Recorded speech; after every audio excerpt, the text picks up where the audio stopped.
as it provides jobs and income opportunities.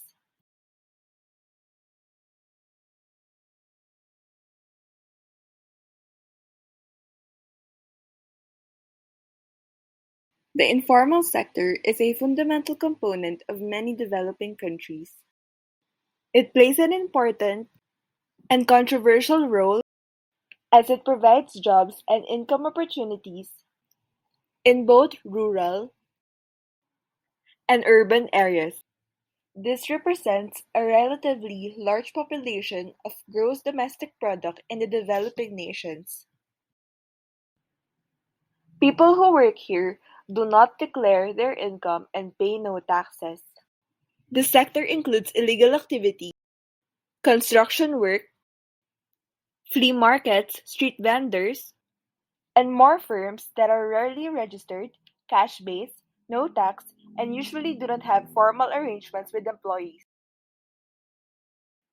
Grimm, Kruger, and Ley used the surveys of the economic capitals of 7 West African countries, including capital entry barriers and returns in informal micro and small enterprises.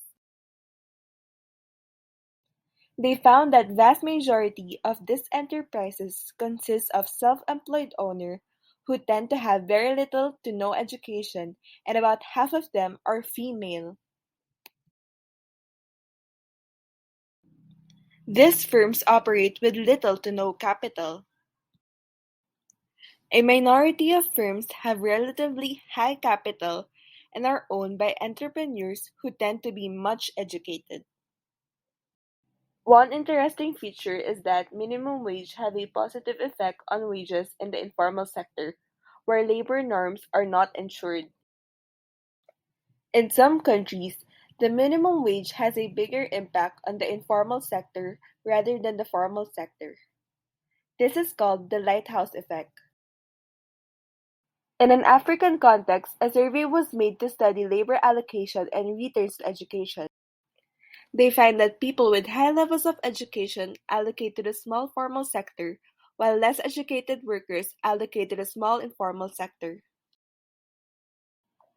Women are less likely to work for the formal sector than men, and within the informal sector too. With increasing age, people are more likely to work in the formal sector or as informally self-employed. They are less likely to work as informal employees. This suggests that the informal salaried sector is a stepping stone for other types of employment. Created using Powtoon.